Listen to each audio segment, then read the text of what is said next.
Good evening, everyone. The time is 7:34. I'd like to call this meeting to order. Mayor Pro Tem Ferguson, could you do the invocation, please? Yes, good evening, everyone. Father God, we just thank you for your love and for your grace and for your mercy. And we invite you into this meeting on tonight, Father God, and we ask that you will bless us with your wisdom and your wise counsel, your peace and your unity. Father God, we ask that you will bless the citizens of the city of Glenarden, the staff that works for the city of Glenarden, and all who are affiliated with us. Father God, we ask that you continue to bless this city, that you will cover it with your blood. In Jesus' name we pray. Amen and amen. Amen. Madam Clerk, could you do the roll call, please? Recording in progress. Councilwoman Cross. Here. Councilman Hairston. Here. Councilman Herring. Here. Councilwoman Jones. Here. Councilman Williams. Mayor Pro Tem Ferguson. Here. And Mayor Curtis. Here. All right. Is there a motion to adopt? We have a quorum. So is there a motion to adopt the agenda? So move. Is there a second? Second. Any discussion? Any opposition? Hear none, by unanimous consent, the agenda is hereby adopted. First on the agenda is the acceptance of the November combined minutes. Is there a motion to adopt these minutes into record?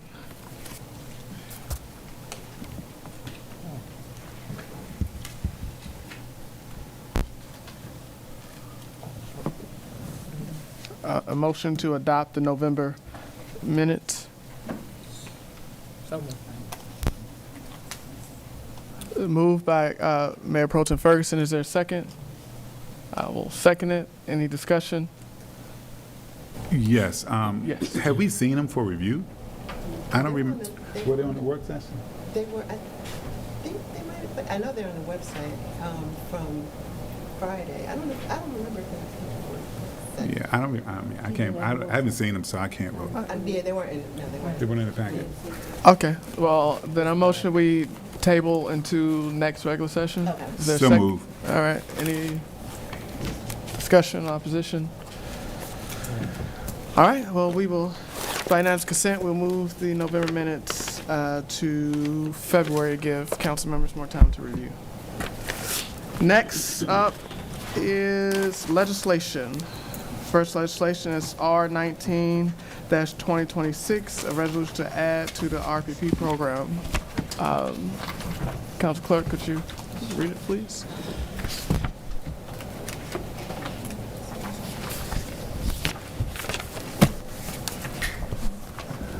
I'm short over here.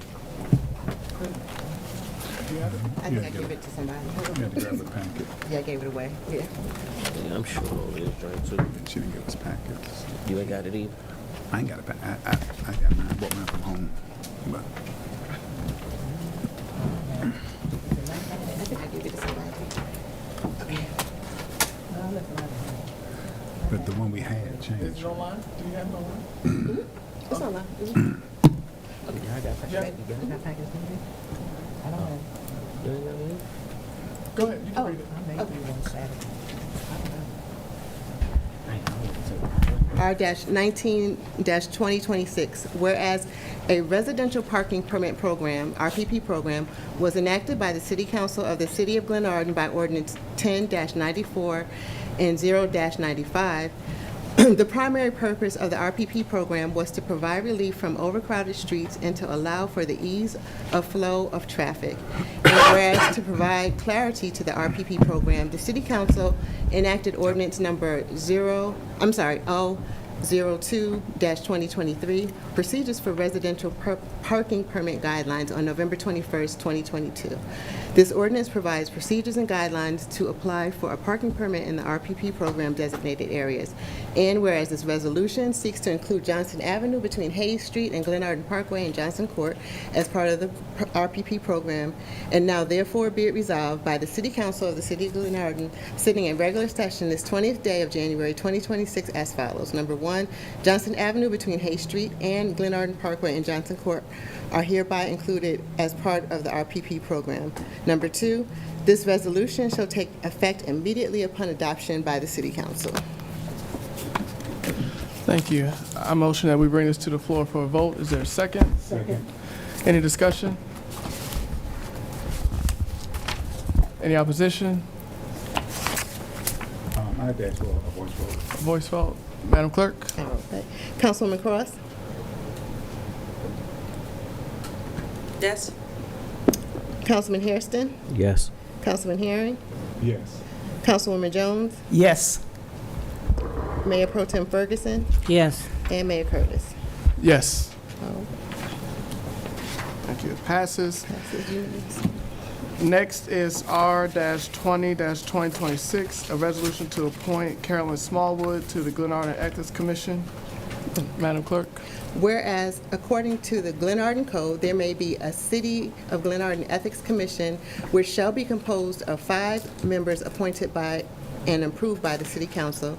And whereas the City Council wishes to appoint Carolyn Smallwood to the Ethics Commission, and whereas the Commission will serve to make a more effective and efficient form of city government, and whereas the Commission is a public body and must comply with the Maryland Open Meetings Act, and whereas the Ethics Commission bylaws attached hereto as Attachment 1 have been adopted by the City Council under Resolution R-135-2012 on May 14th, 2012, whereas the Commission shall be advised by the City Attorney and shall have responsibilities including but not limited to the following.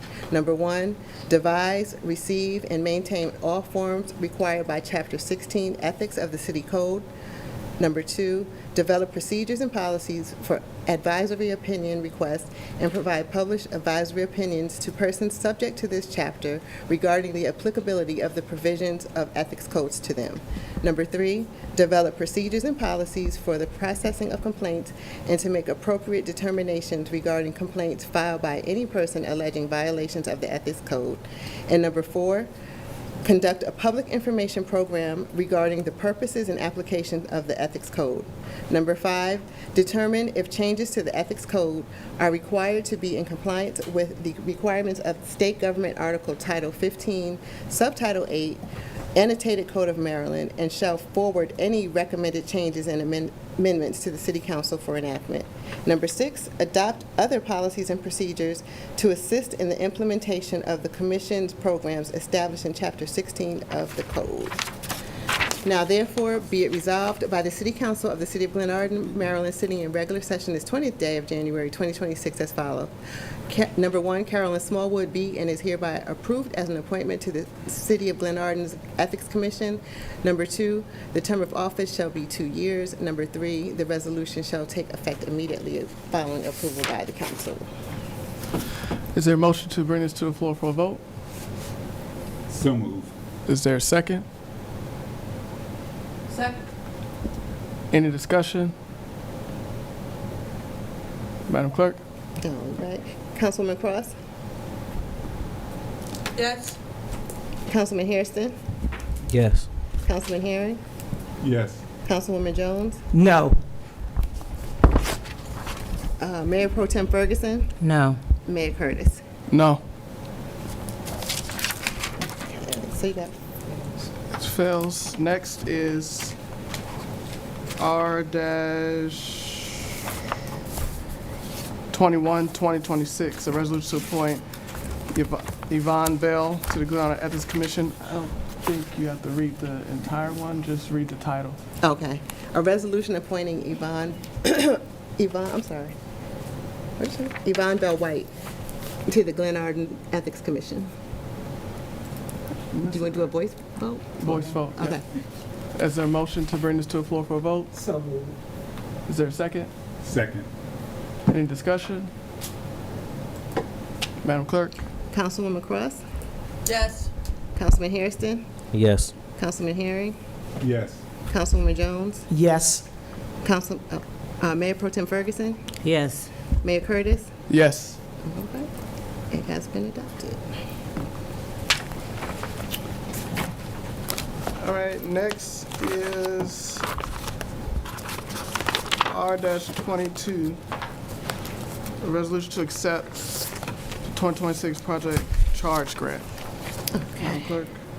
Whereas the mission of the Maryland National Capital Park and Planning Commission, Department of Parks and Recreations, Prince George's County, in partnership with county citizens, is to provide comprehensive park and recreation programs, facilities, and services that respond to the changing needs within our communities. And whereas Prince George's Parks and Recreation offer a contractual transaction known as a project charge that is used by the commission to provide funding to an organization, and whereas the fiscal year 26 project charge contract provides reimbursable funding in the amount of $100,000 for the City of Glenarden to carry out community, recreational, cultural, and wellness-related programming as identified in the scope of services attached to the contract. And whereas the City Council finds that the program supported through the Project Charge Fund includes Glenarden Day, the annual Thanksgiving Luncheon, the annual Holiday Party, cancer awareness activities, Expungement Day, and Community Garden Day serve a valid public purpose and are consistent with the mission of the City of Glenarden and the Prince George's County Department of Parks and Recreation. Now therefore, be it resolved by the City of Glenarden, Maryland, sitting in regular session this 20th day of January 2026, as follows. Number one, that the city manager is authorized to enter into a project charge agreement with the Prince George's Parks and Recreation Department. Number two, the city manager and the treasurer are authorized and directed to administer the contract requirements, submit required reports, request reimbursement for eligible expenses, and take all necessary action to implement the scope of services. Number three, the City Council will be given regular reports on the status of the project charge funding. Number four, the resolution shall take effect immediately upon passage by the City Council.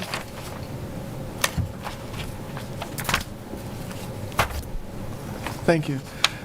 Is there a motion to bring this to the floor for a vote? So moved. Is there a second? Second. Any discussion? Yes, just one thing, Mayor. On line 40, it should say, take all necessary action to implement.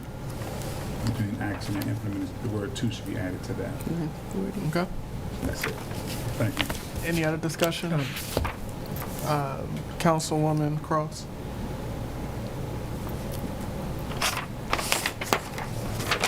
Thank you. Is there any reason why on line 40 also, well, 38 to 40, we don't have the grants manager in there? We don't need a grants manager on that. We don't need him in that. D received it? He doesn't. He has nothing to do with it Okay, because thanks. it's not technically a grant in the sense of the county. The Planning Commission cannot give grants according to the state of Maryland, so they get what they call project charge funding. So.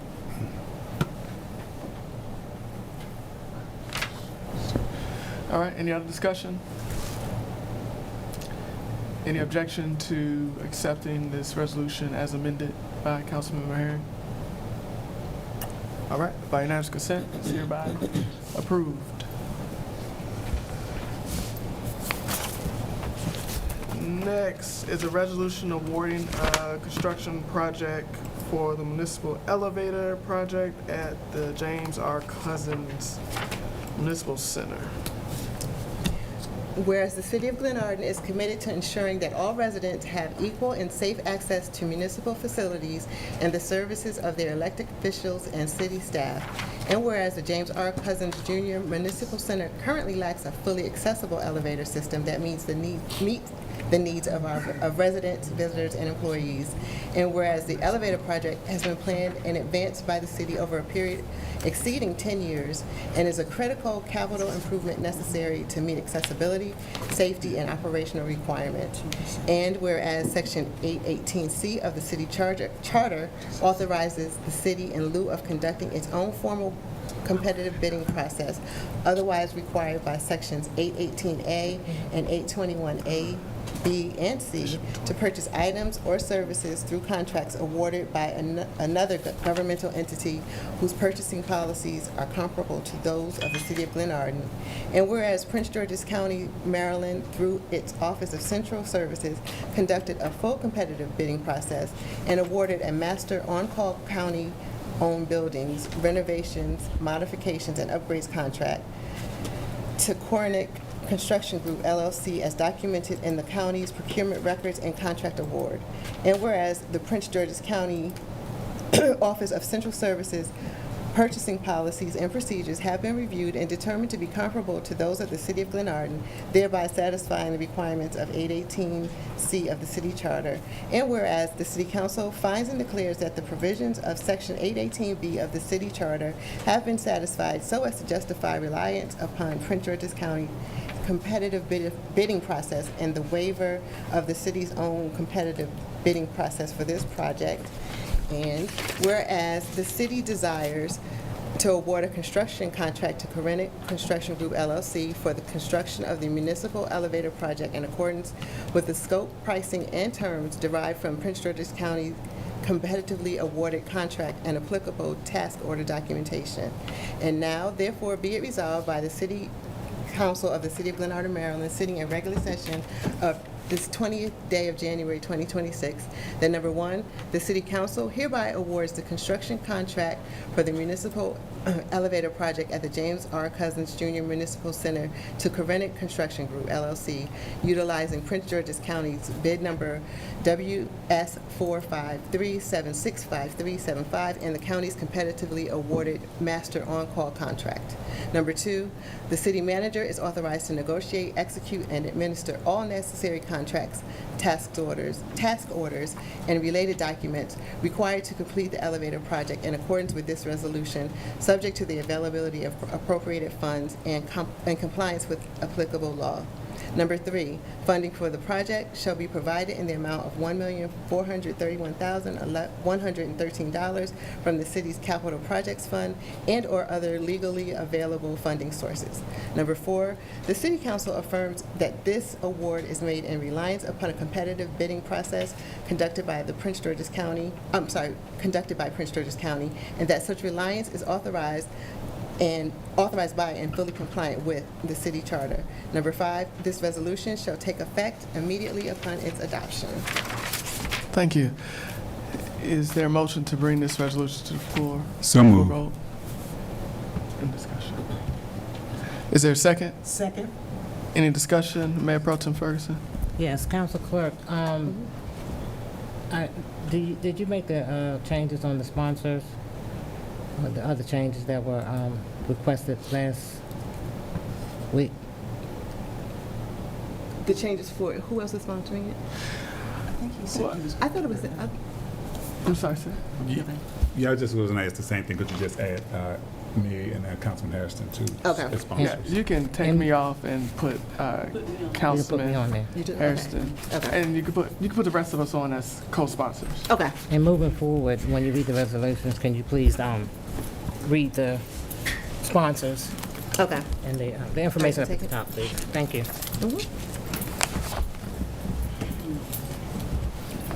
Is there any other discussion? Yes. Item number 2, the city manager is authorized to negotiate, execute, and administer all necessary contract, task orders, and related documents required to complete the elevator project in accordance with this resolution. Negotiate, that kind of bothers me. Because we need to know we talking about $1.4 million. What is he going to negotiate? What is going to, What line? I'm sorry. line 47.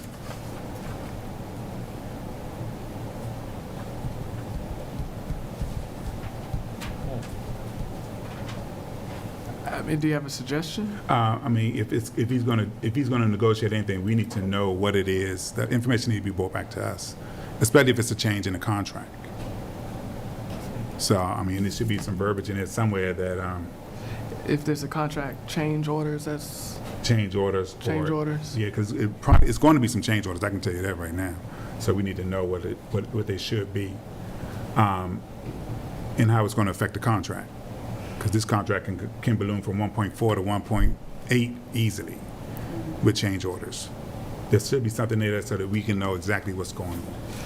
Right. So, Because we'll have to fund it.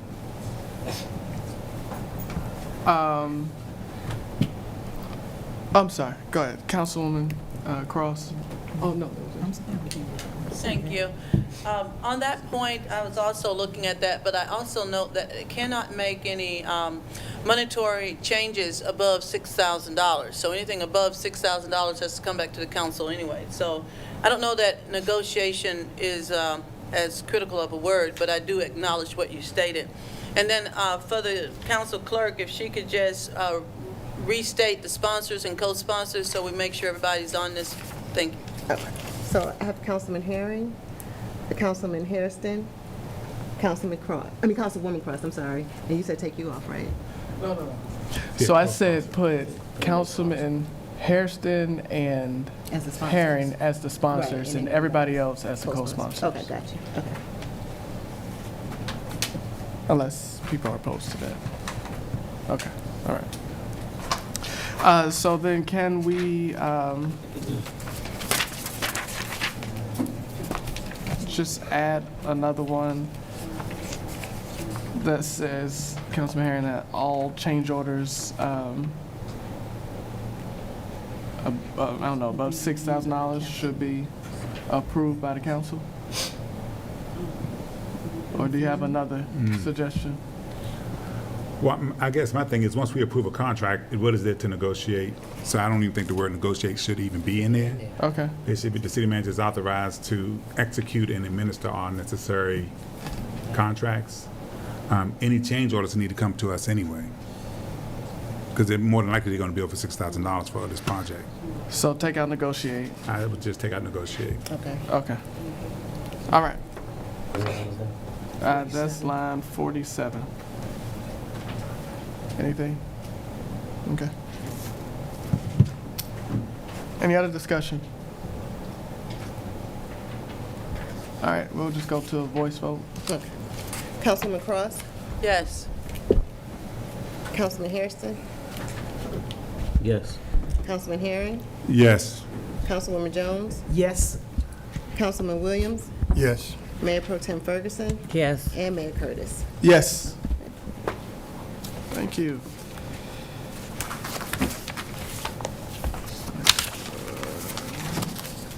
Next is R-2024, a resolution authorizing the mayor or mayor pro tem to execute a contract for snow removal services. Madam Clerk, if you can read the top.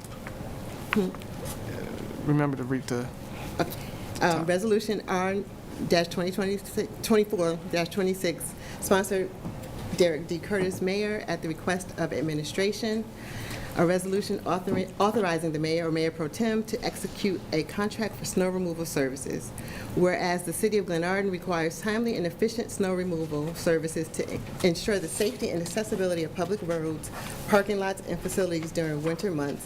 And whereas the city council has determined that it is in the best interest of the residents for contract for professional snow removal services to ensure reliable and consistent response during snow events. And whereas the city administration has obtained competitive proposals for snow removal services consistent with city procurement policies. And whereas the city manager recommends awarding the snow removal contract to R.H. Hilarios, the selected vendor for 2025-2026 winter season.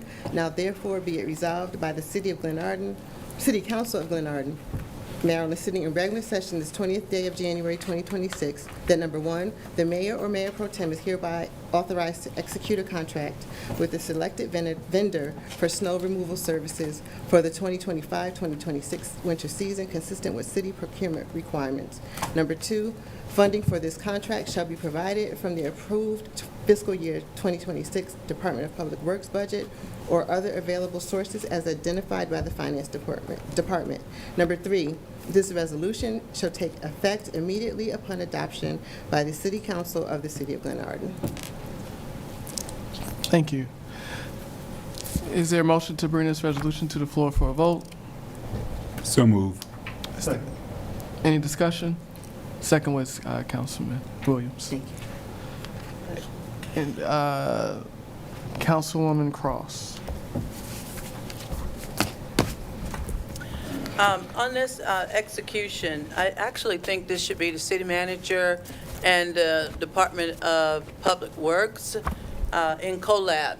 Primarily because, honestly, that's their role, is to execute on these particular things and also to track that contract. Sponsor, co-sponsor, any one of us, but when it comes down to the administrivia and works of the city, I think that rests in the wheelhouse of the city manager, and then because of the nature of the work that we'll be doing, the Department of Public Works as well. Over.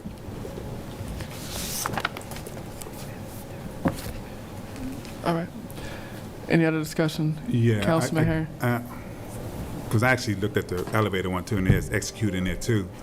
Technically, I mean, I guess technically we want you to be able to, be the ones to sign the contract. So y'all have to sign off on this contract, and that's what I think the wording really should say, that the mayor or the mayor pro tem is authorized to sign the attached contract. And we need to do that, the same thing for the elevator too, because we don't have that in the elevator one either. Now, executing the contract and administering it, that's the city manager and the assistant city manager.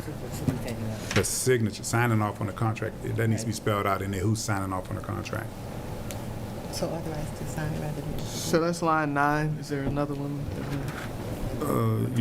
You probably should have, 22. 22. yeah, you should have a one that says the mayor or the mayor pro tem is authorized to sign the contract per attached, or that contract that's attached. And then you move everything else, the numbers down 2, 3, 4. 2, 3, 4. I'm sorry, 2, 3, 4? Yeah. The next numbers, you have, number 1 would be authorizing you or the mayor pro tem to sign the contract. Then number 1 becomes 2, number 2 becomes 3, number 3 becomes 4. Oh, okay. And which one? But number 2 would be the city manager is authorized to execute on the contract. That would stay the same.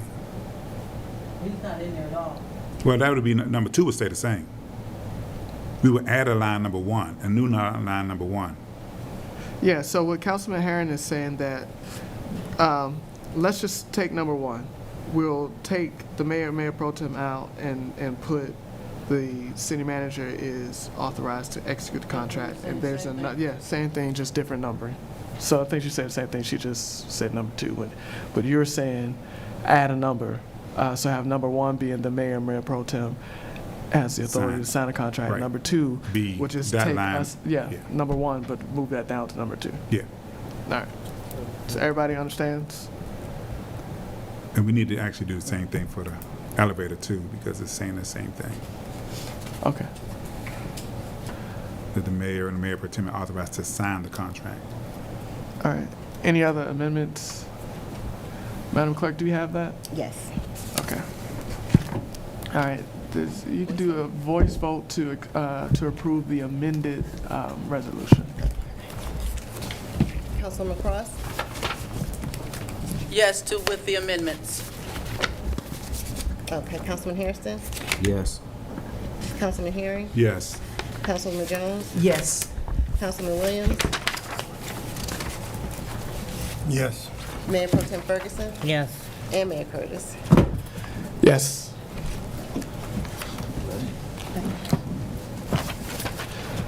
Okay.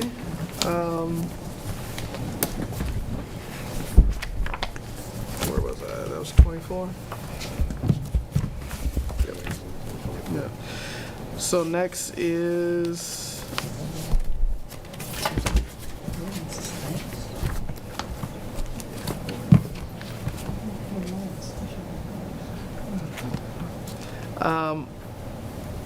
Ordinance 5-2026, emergency ordinance to add a section of Grant Drive as a no parking zone to 149-43 of the code. Okay. Madam Clerk. All right, it's sponsored by Councilman Herring. Whereas the city of Glenarden has been addressing traffic concerns throughout the community, and whereas vehicle parking throughout the city is a major concern, And whereas the section of Grant Drive is very narrow and also has parking on both sides of the street, and whereas this has caused vehicles to have to back up to allow oncoming vehicles to pass, which can be hazardous, now therefore being enacted and ordained by the City Council of Glenarden, Maryland, sitting in regular session this 20th day of January 2026, be and is hereby amended as follows. Section number 149-43, Schedule 13, parking prohibited at all times. In accordance with the provisions of Section 149-18, no person shall park a vehicle at any time upon any of the following described streets or parts thereof. Name of street, Calker Avenue, and that was added 12/8/1997 by Ordinance by Ordinance O 1497, repealed by 4/9/2018 by Ordinance number O 04/2018. Point of order, you can actually just read the change that's being Oh, just the added change, to okay. it. Yeah. Okay. You don't have to go through all of that. Okay, so Glenarden Parkway, both sides of the streets from Reed Street west for 50 feet. Glenarden Parkway. Grant Drive, Oh, what did I say? that's the last one. Oh, okay. You on page 2. You just need to read the. Oh, got you. Okay. Northwest. Okay, northwest between Grant Drive, northwest between 7929 and 7933. Be it further resolved and ordained by the City Council of Glenarden that this emergency ordinance is and shall become effective immediately after its adoption. Thank you. Is there a motion to bring this ordinance to the floor for, oh, I'm sorry, this is an emergency, isn't it? Yes. Is there a motion to bring this to the floor as the emergency ordinance? So move. Is there a second? Any discussion? Okay, Madam Clerk, could you do a roll call to make this an emergency ordinance, please? Councilman Cross, Yes? Councilman Hairston, Yes. Councilman Herring, Yes. Councilwoman Jones, Yes. Councilman Williams, Yes. Mayor Pro Tem Ferguson, Yes. and Mayor Curtis. Yes. Thank you. And now is there a motion to bring this emergency ordinance to the floor for a vote? So move. Is there a second? Second. Any discussion? All right, Madam Clerk? Right, Councilman Cross, Yes. Councilman Hairston, Yes. Councilman Herring, Yes. Councilwoman Jones, Yes. Councilman Williams, Yes. Mayor Pro Tem Ferguson, Yes. and Mayor Curtis. Yes. All right, this ordinance is passed.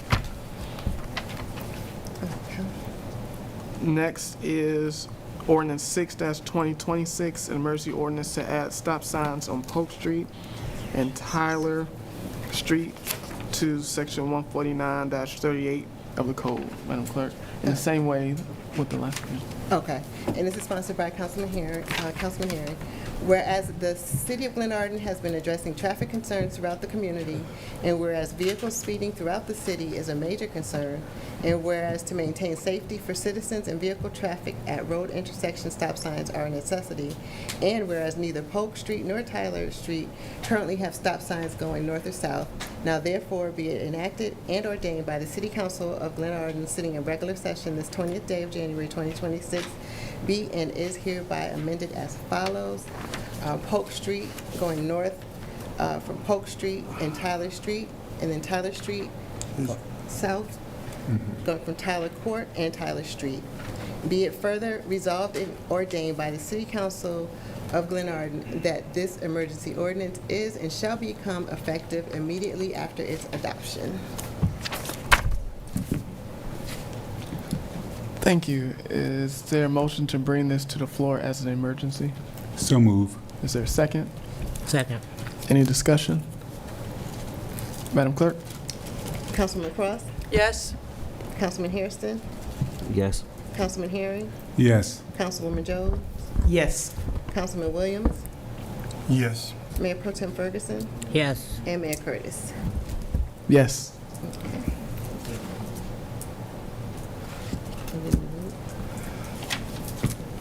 Is there a motion to bring this emergency ordinance to the floor for a vote? So move. Is there a second? Second. Any discussion? All right, Madam Clerk? Okay. Councilwoman Cross, Yes. Councilman Hairston, Yes. Councilwoman Jones, Yes. Councilman Williams, Yes. Mayor Pro Tem Ferguson, Yes. Mayor Curtis. Yes. Oh, I'm sorry. Councilman Harry. Yes.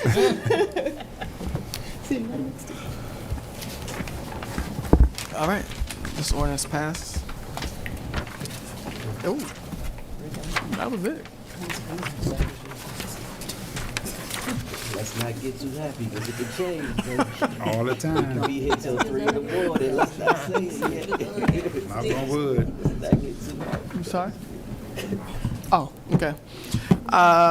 Next is not necessarily a topic of discussion, but just a go from gratis request. I don't know what that is. Do we have that of the gratis? Do we know?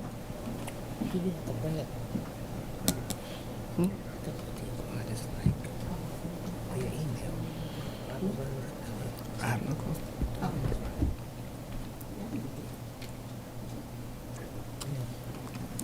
Okay, well, we look like we're tabling that. That is good, you said that's Okay, look, we moving right on through. Mayor, is it a time issue with that request? Is there time? No, that'll be okay. Okay. Okay. All right, we'll move right on to reports then. City manager? Good evening, Mayor and Council. Just touch on a couple of points and then I'll open for questions. The city is actively working with PG County and the Woodmore Association to outline a clear and compliant process for the conveyance of the Woodmore streets and to bring it to council's attention. We're also working with illegal dumping cleanup sites here within the city, particularly right now. I know we're addressing a cleanup off of Glenarden Parkway in the area of the proposed police building area. We've also had some new employee hires. Communications and Media Department have done their hiring. We've also had a Tech 2 position successfully filled. Currently, there are still some vacancies. There's still the Tech 1 position with Public Works, and interviews are currently in progress. We also have the police department vacancies. There are some new hires that have been identified and undergoing the review and background investigation process. And of course, we know about our current police chief vacancy. As the city moves into the calendar year, staff is beginning laying the groundwork for the deployment of FY27 budget, and the process and communications have begun there. Some staffing optimizations we're looking at as well. We are still finishing up our SOP process to have that completed. There was a delay. I do believe we sent an email requesting an extension for that. We also, with that, I'll open up for questions.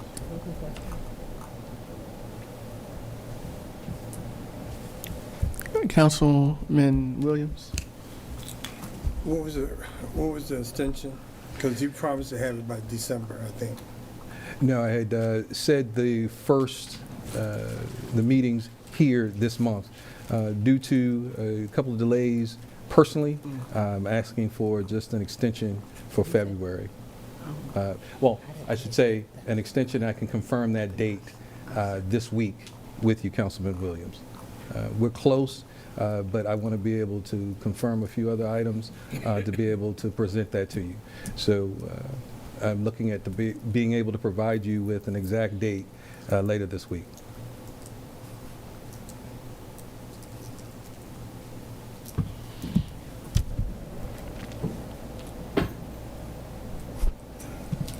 Any other discussion? Yes, I want to Councilman follow Harris. up on that because you did say December 31st. So I'm trying to figure out, do you have any SOPs? Yes, sir, we do. We have quite a few. We're just compiling them, and then unfortunately, I had some delays, and then just asking for an extension. I thought I So- in my city manager report extension to the end of this month. Well, I guess my thing is you should have been giving them to us as they were getting completed. That way we could review them. So now you're going to give them all to us at one time. We got to go through all of these SOPs at one time when you could have been giving them to us incrementally as they were completed.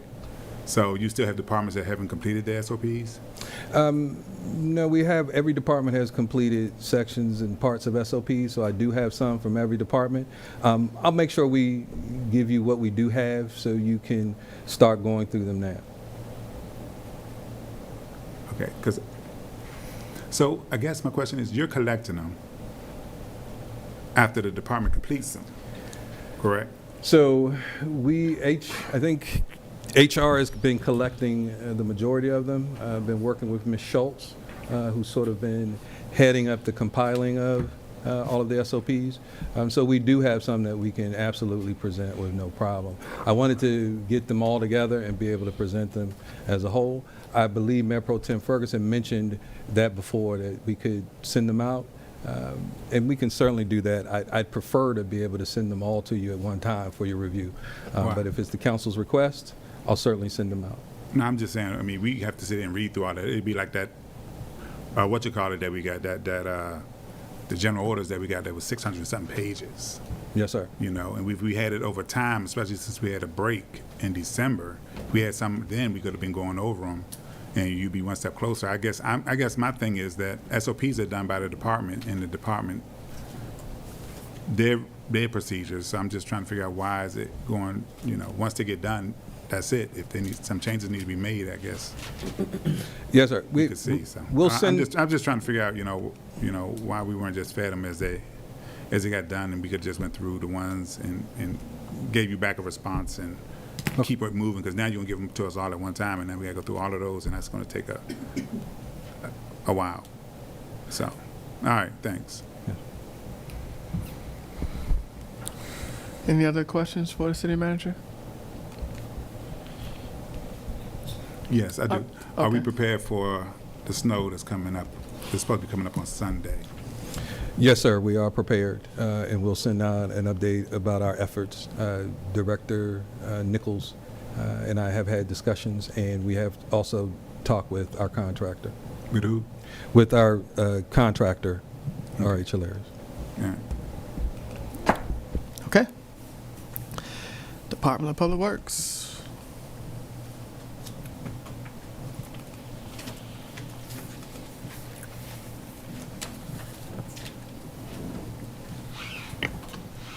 Good evening, Good evening. and Happy New Year to you all. Happy New Year. Highlights of December. We officially had a maintenance technician 2 start on the 9th of December. We officially ended our working relationship with the part-time laborer. That was on December 24th. We are projected for interviews through December as well as January, with hopes of making an offer in February. As far as new purchases, fleet-wise, we had to buy a new battery for one of our F-250 pickups.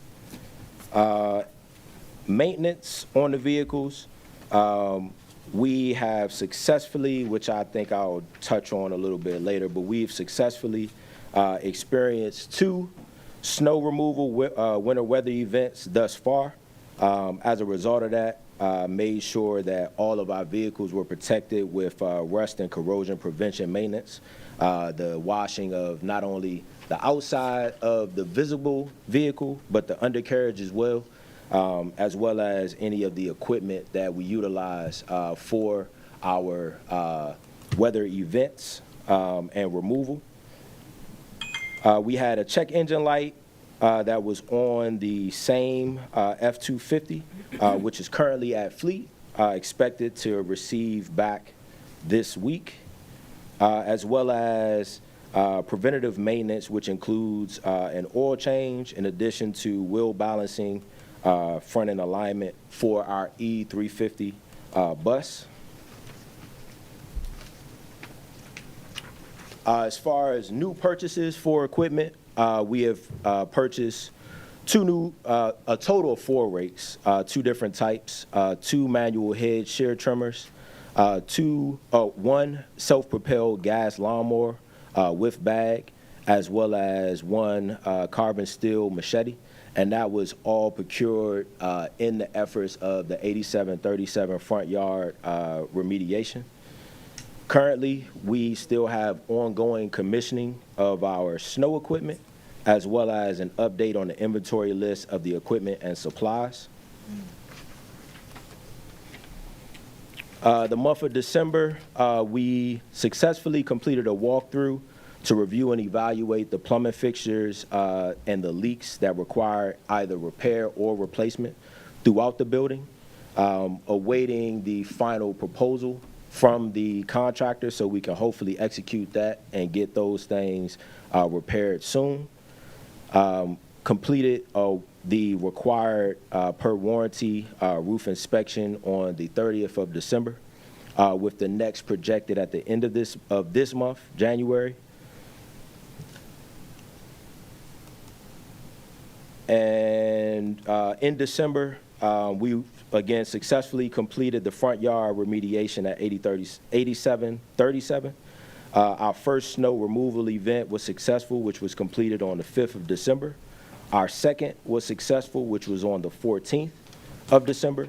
And we were also able to engage LGIT or Legit to update their 2025 appraisal on the 7th Street playground and front fence to confirm proper coverage, insurance coverage. Within the month of January, what was projected, which is now completed, is the Grant Drive flexible delineator posts and prohibitive parking striping, essentially to improve the thoroughway on Grant Drive, as well as a temporary speed hump on near 7805 Johnson Avenue, which is substantially complete. And I say substantially complete because that was something that was added, I guess, quote unquote, ad hoc. As a result of that, we are still awaiting the end pieces. They were on back order. So what you'll see out there around 7805, you have the majority of the material installed, and on each end for safety measures, we currently have the temporary orange jersey barriers on each end until the material comes in, and then we'll install that on the ends. And I can open it up for any questions.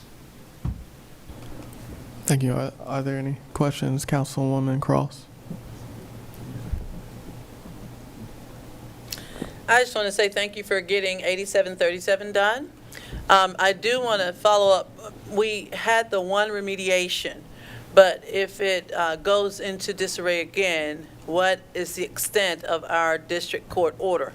Is it just a one-time and done, and then we have to do this over again? Maybe this is for code enforcement as well. Thank you.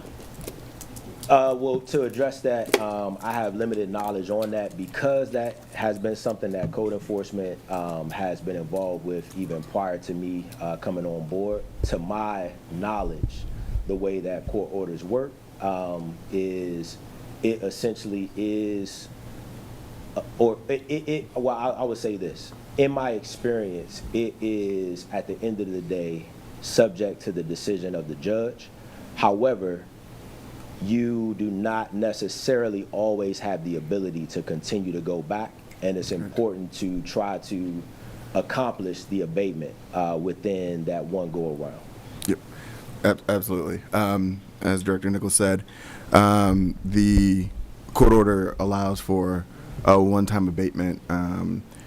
Because not everything has been completed, the court order is not closed, so there's opportunity to finish. But once it's deemed closed, we have to go back to the court with all associated costs and determine how that break down and if there's any reimbursement that the city will get for that time and labor and effort. But once that's completed, this particular abatement is closed, and to move forward, if there's overgrowth again, we would go back to court. I think the good news is we'd be able to get on top of it a lot earlier, so it wouldn't get to that point. Okay, I'm gonna go to Councilwoman Jones first, and then Councilman Williams. Thank you, Mayor Curtis. I just want to say to Mr. Nichols and your staff, thank you. My neighbors are ecstatic. They saw you all out there. This is something that I wanted done before you got here, is our gateways. Gateways meaning from Glenarden Parkway, Delwood Avenue to Glenarden Parkway, Sir Michael. That's a gateway. People are always constantly coming in to those streets, and what they see is what they'll remember. And I thank you all for getting the leaves out around the storm drains, for getting the trash up off especially Glenarden Parkway, on the bridge, just bringing the leaf blowers out and blowing trash away and picking up trash in those areas. I appreciate it, and many of my neighbors that live around me have witnessed this, and they appreciate it also. So thank you for your diligence in that area. Yes, ma'am. Thank you. You're welcome. Councilman Williams. To the follow-up on Councilwoman Cross' question, what was the mitigated cost that we're billing the resident for that cleanup? We don't have the exact figure. What it will compile or consist of was the hours for Public Works crew, as well as the officers that were there to provide safety. I understand. I know that. I'm asking, what are we billing to put on her tax bill? Correct. We don't have that number, but I can provide it to you tomorrow. We'll compile that, Councilman. And what are we doing about the backyard? That's a great question and a point of conversation for the council. As the council's aware, the not to exceed cost by the contractor was around $60,000. We submitted that again to the contractor with information and pictures that the front had been remediated. The cost not to exceed did not change because their argument was the backyard was a primary unknown, so they just wouldn't be comfortable making that change. So we've met internally to discuss what options might be available, and if it were council's wish to have the city do that, we're gaming out a plan, and that was going to be presented at the February 2nd work session. Okay, thank you. Councilman Cross.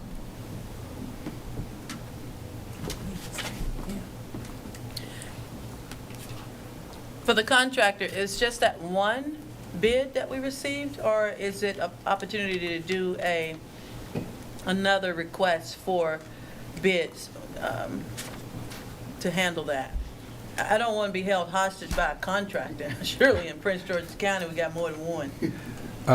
Mayor, if I may? Yeah, go ahead. If I can bring it back to the members of council, there were different proposals for the front and back. We did go back to the county contractor because they were the only one willing to even do any work at this particular location. So that is the only contractor that we've been able to engage with that. All American. Well, out of the 3 or 4 that we did, there was no RFP done relative to that. No, I'm sorry, there was an RFP done with that, but out of what we received, those 4, I think it was 3 or 4 contractors did give us that information. And to add that we were actually in agreement with someone, and they actually backed out Yes. due to that particular resident calling to get their license revoked and things like that. So it's been a difficult task. So it's not for lack of trying to get people, just when we've gotten them, a couple of them said it's not worth the headache and backed out.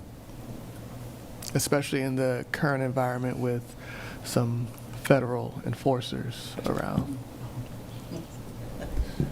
One more reattack if I may. Yeah, go ahead. Didn't you have something? So, noting this discussion, Director Nichols, what's our plan of addressing the backyard? At this time, I don't have a plan because a decision has not been made for us to move forward. At the time that the decision is made, I can then go and assess similar to the front yard and then present a plan of action similar to what I did for the front yard. What I will say, though, is in order to accomplish it successfully, it will take our entire workforce for the department, which would then take us off of the streets to be able to focus on anything for the duration of doing that work. Thank you. Yes, Councilman I Harry? do want to follow up on that also, because I guess my issue is, again, and that's from administration to your Director of Public Works, is that we have an issue here. And as Councilwoman Cross says, there's more than 4 vendors in Prince George's County that will do that. And how diligent have y'all been at reaching out to try to find another contractor? Aside from just calling, have y'all advertised it again? Have y'all put out? I mean, I'm sure there's somebody out there, and it doesn't have to be in Prince George's County. You got Maryland, you got Virginia, you got D.C. So what are y'all doing? Are y'all just going with those 4 contractors and saying we can't find nobody else? And because my thing is this, I don't like being held hostage either for $60,000, because it's going to cost $60,000 whether it costs $60,000 or not. Well, They're not going to exceed $60,000, but they're going to spend $60,000. Or they're probably going to spend $40,000 or $20,000 and charge you for $60,000. Because you don't know. Yeah, go ahead. That's a great point, Councilman. Just kind of going back, there was a desire to move forward, and then we decided to move forward at the direction of council with an RFP. So the vendors that we worked with initially were the 4 respondents to the RFP that went out in, I believe it was June of 2025. And then once those 4 vendors, for various reasons, backed out, we started partnering with the county, and through cooperation with them and understanding what they've been able to achieve at the county level was where this vendor that we've currently been reaching out to came from. So if it's the will of council to issue another RFP, then we can certainly go down that road. But considering we were looking at a sole source previously, we didn't think that that was a viable option since council wanted to move forward with an RFP. So if that's the direction, then we can certainly do that. Well, I mean, I've never been for sole source because you never know what you're going to, I mean, you're going to cherry picking who you're going to get. I think that we need to do another RFP. We need to put it out there. We need to hear who else is out there that can do this, because we're dragging our feet, because when it comes down to it, you know, you're basically saying we're going to spend $60,000 on nothing. Or we're going to have to get Public Works to do it. And obviously they don't want to do it. Well, we can certainly move forward with an RFP if that's the direction. If I could just add to the conversation.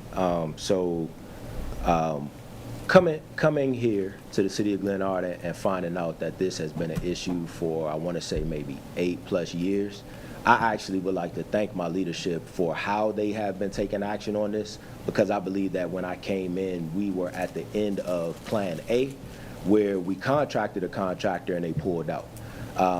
Immediately in me being here, we then brought on another contractor who ended up doing the same thing, right? And so I believe the Plan C was then immediately coordinating with the county to obtain one of their approved contractors, which is where we currently are.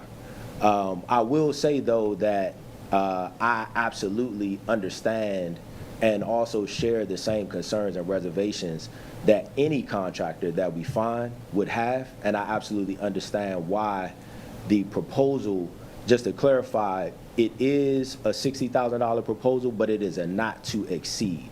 So you essentially would, execute a contract such as a not to exceed to then be tracked on a time and material basis, and at that time, if it comes in and they complete it within $5,000, $15,000, $35,000, that is what they would get paid. But the reason as to why it's identified as a not to exceed is because there are so many unknowns.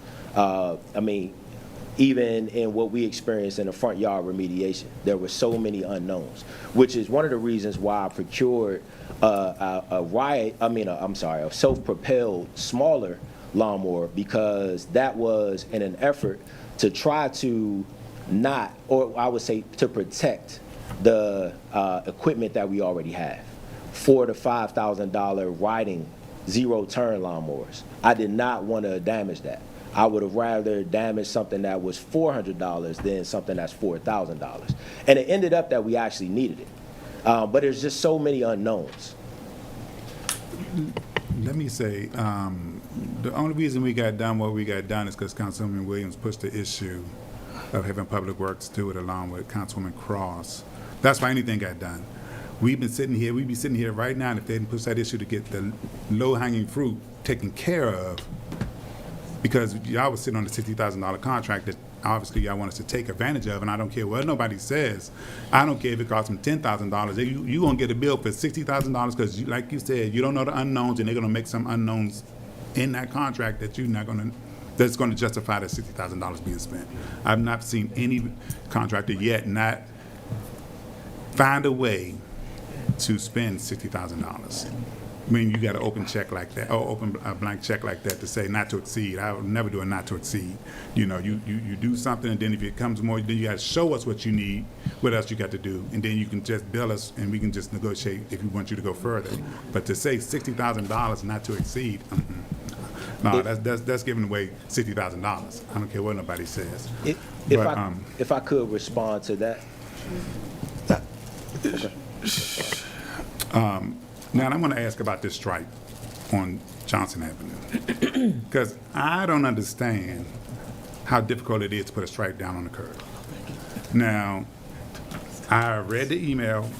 I don't know, and I'm not really clear on it.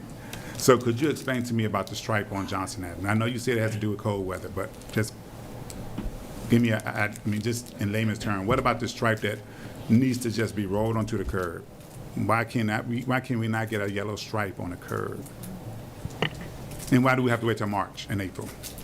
Yep, it is. It has everything to do with what you've already spoken to, the weather.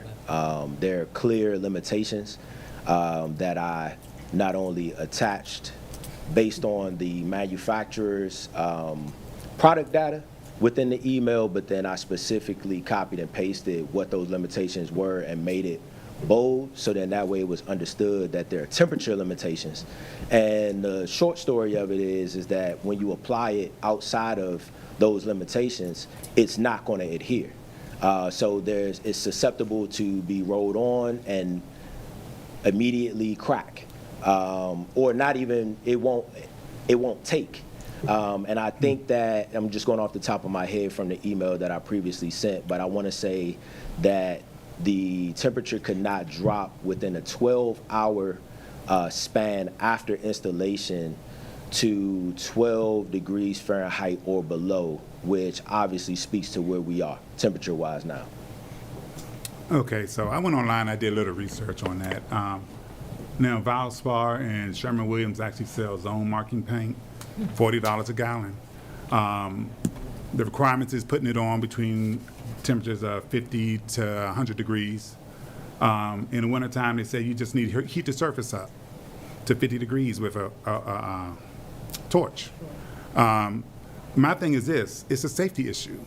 Put the stripe down with the $40 can of paint, heat up the curb, put the stripe down, and if it comes up, put it back down again. Right now, it's a safety issue of people being able to park in that area and being able to get around that corner.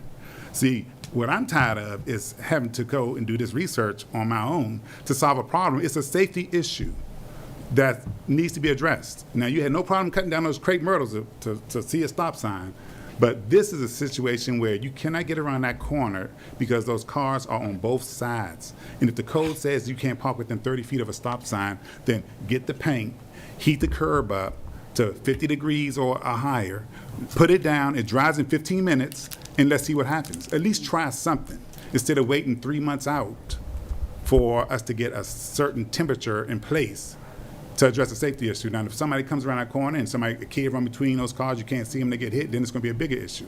Somebody runs around that corner and they got cars on both sides and somebody take off their front bumper, it's going to be another issue. So my thing is we should try something instead of sit there and saying, I can't do it now, I got to wait. You know, and I should not have to go online and try to figure out what we can do when we're paying department heads to do this. Y'all We got administrative, we got city manager, assistant city manager, director of public works. Again, I don't see how hard it is to put a sign. I mean, put a yellow stripe down, or get a sign that says no parking on the street. And if it comes up, you just paint it over again. But at least make sure it's safe in that area. That was the issue. That was everybody's concern. Now everybody is fine with waiting 3 months to put a strike down, and I don't understand it when it's easy to do. I mean, I would rather waste $40 on a can of paint, making sure everybody's safe, than to not put nothing down at all and wait till March. All right, thank you. Thank you. Councilwoman Jones. Thank you, Mayor Curtis. I was one of the ones in the email that said we should wait till the temperature is right for the paint, because I know what it's like to have put something down like that and then have to take it up, and the costs incurred. Why spend something once when you can just do it why do something that twice when you can only need to do it once, especially something of that magnitude? So the other issue is with this is, since this is a spot that we are aware of, the council, the administration, public works, and we know that the cars are parking illegally, why isn't our police officers asked to be proactive in that area to issue tickets to persons so that there will be nobody parking at those curves until we can get this paint issue rectified? I see that as a solution. We all know that's an issue, that's an area of interest, and that because it's a violation not only of the code, but a violation in law enforcement, they should be able to handle that issue for us, even at night, because there's somebody working at night, and we know that that's an area that has an issue. Thank you, Mayor Curtis.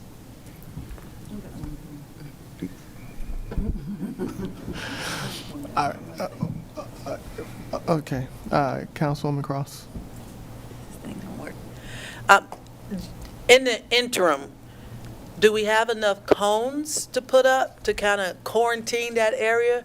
I know people will move cones, but if they move cones now, then we got a legal representation there to actually then ticket them, because the cones mean do not go there. To directly answer your question, yes. We then run the risk of people, being venomous, taking them, throwing them in their trunk, taking our inventory of the cones that we have. I do think that a great idea in the interim, as the weather warms up, is to beef up on the code enforcement and the police presence in that area to deter them, at least for the time being. And it breaks, as I understand it, it breaks our code for cones out there. At least in my remembrance of Mr. Green. Yeah, you can't have cones. You can't have cones on the street. They've actually patrolled and have told people to take their cones off the street. I know this for a fact. Councilman Williams. I'm going to say this in the spirit of moving forward, and administration and the council. When this body or individuals ask to get things done, we need administration with a can-do attitude and coming up with solutions instead of saying why we can't. And I've been back here 6-7 months, and it's almost every time you ask somebody to do something, you come up with reasons why we can't do it instead of figuring out, how can we do it? And I'm not saying this is like the military, but Miss Councilwoman Cross can testify. When you give them an order to do something, I don't care what your rank is, somebody's always going to be higher than you in the military. But they ask you to do something. And I did 28 years. I never once came back to my commander, have you? And said, sir, man, we can't do anything. They come back and do, they say, you need to figure it out. You need to figure it out. Am I lying? No, you're not lying. Come up Th- with something. You better, So, and again, I'm not trying to equate this to a military, but what I am trying to equate to a positive can-do. If you have a can-do attitude, we're gonna make it happen. And then, here's the kicker. Throw it back on the council. Well, we can do it, but we're gonna need these tools to get it done.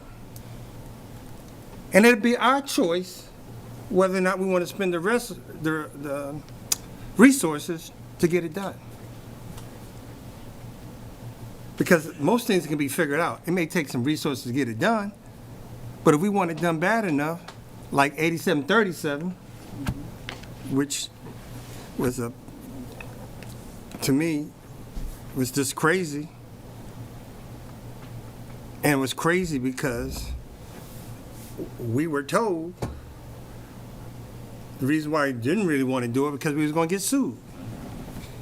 And that wasn't going to be on the individual, it was going to be on us, the council. And I'll take that fight any day. So, Mr. Mayor, I just wanted to bring that from the council. And I hope if I was out of line, please let me know. But I think we want to have a can-do attitude moving forward, or, well, this was going to take to get what you want done in this time period, as opposed to we can't do it, or we shouldn't do it, or we're reluctant to do it. Thank you. Thank you, sir. One more follow-up on that. Yes. I do want to address the police issue because, again, yes, the police should patrol. They're supposed to address parking. But, again, that means that they will have to get out their car and measure the distance from that stop sign 30 feet in. Because I'm going to tell you right now, it will be challenged in court. They will go to court and say, I was not 30 feet, and they have no proof that I was 30 feet. But if you have a yellow line there and you parked over it, that's 30 feet. You can take a picture and say, this is proof that it's 30 feet. So why, when they should be patrolling, they can address that issue, but you're going to have to prove to a court that they are 30 feet away from that sign, and you have no proof to show that it was 30 feet away unless you got a yellow stripe that stops at 30 feet, versus them getting out the car, measuring it out, making sure you record it, something. You have to have something to say you were 30 feet within. I mean, now if you're up on it, yeah, that's different. But again, yeah, I'm just saying, I just don't understand how hard it is to put a yellow stripe down. Maybe I'll call somebody up to put a yellow stripe down. That's what I do. I'm gonna call somebody to put a yellow stripe down on it. That's what I do. I'm gonna go to Lowe's and buy the paint myself. I'll paint it myself. Put a 30-foot stripe right down on the street. That's what I do. Thank you, Councilman So Harris. I make 8,400. I guess that's within my responsibility. But they making 84 and 100 and 113 and whatever. So I agree with Mr. Williams. It's always a can't-do attitude. I can't do it because of this, this, and this. You never want to find out. I never hear somebody say, well, I'm going to figure this out. I'm going to do something, and if it doesn't work, then I'm just going to do something else because it's a safety issue, and we need to be responsible to these citizens. Not, I can't do this because I ain't got this. I can't do this because it won't do this. I can't. It's getting tiresome. It really is getting tiresome. I'm tired of hearing it. Thank you. Thank you, Councilman Harris. And thank you for your can-do attitude. Yeah, I'm going to go to something. Councilwoman Jones. And just to follow up, some of those cars are parked so close to the stop sign. I mean, it's obvious that the police officers can see that and at least get, if that's not close enough, I don't understand why they can't give those, can't write tickets for those persons, because that is illegal, especially in the evening, so. By the time Mr. Herring gets the curb painted. Yeah. Thank you. All right, thank you. And final comment to Councilwoman Cross.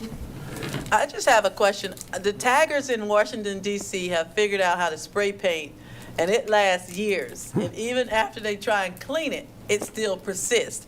Can we not just go to Lowe's, Home Depot, buy a couple of cans of spray paint, mark it off with code enforcement until the weather improves, which will allow us? I think spray paint may be up to about $10, but I hope it don't break the bank. Mr. Wood? we hear you loud and clear, and we will have a proposed solution emailed to council by the end of the week. All right. Thank you. All right. Thank you, sir. Unfortunately, Cole could not be here tonight, but did you have anything to add? Okay. Acting Chief Robinson, police report. Good evening, everybody. How's everybody doing? Good evening. Good. I think you have to turn on your mic. I think it's off now. There we go. Good evening, everybody. How you doing? Great. I believe everyone should have a copy of the police report. If you have any questions, feel free to ask them and I'll answer them. And just before we get started, we can enforce the stop sign violations, okay? Thank you. We can do. It's on. It's on. It's on. It's on red. It's on. Yeah. Speak louder. We can do it.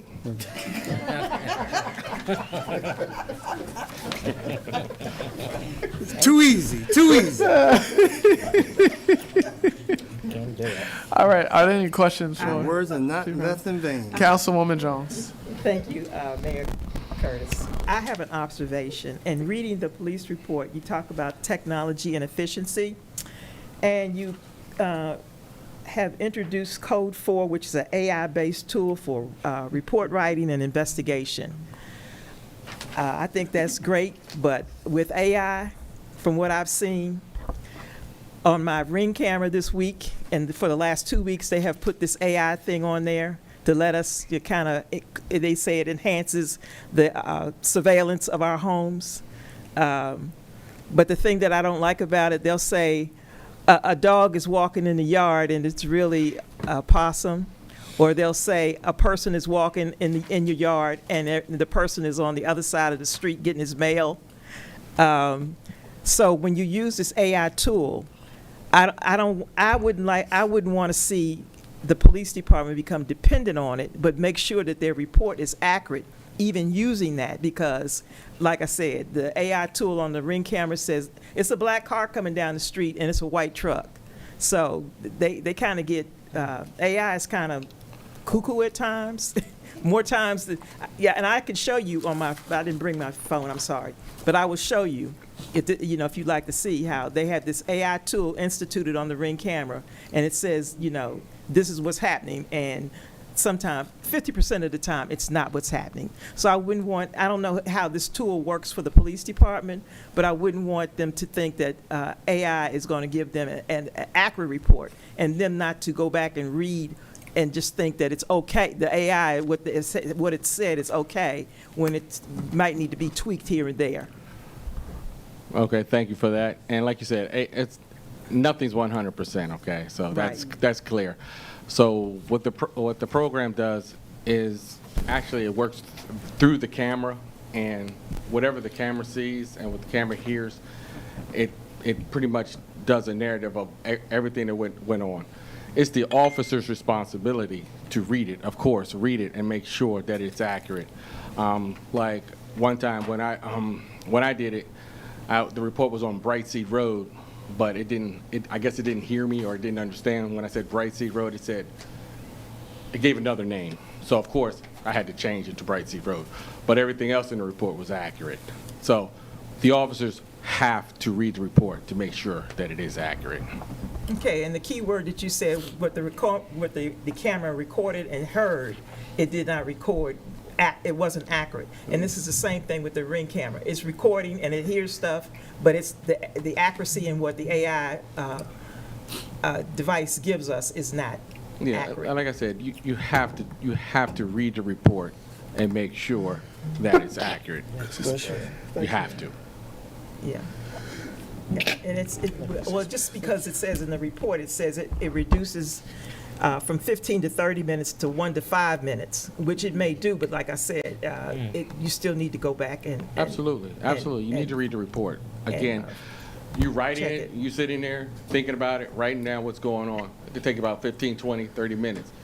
But the AI would knock it out in 1 minute, and then you just read it, and you're like, oh, that's not true. That didn't happen. You just take that out and just keep going. So it's still going to be faster than you sitting there trying to figure out what's going on. Okay. All right, thank you, sir. No problem. Councilwoman Cross? Did we finish all the police cars and getting the GPSs put on them? All vehicles have GPS, every last one of them, and I did a check. I had one of my guys do the check and make sure all the vehicles are working, and we have no violations. We have no policy violations as of last month. Thank you, because that was my next question. Like, what are we going to do with the data now that we got them on there? Does that come to us in this Well, like report? I like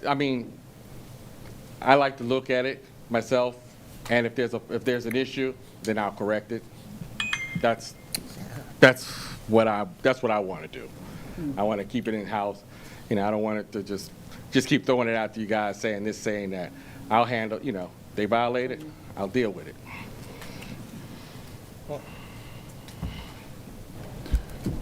Councilman Harris? Yes.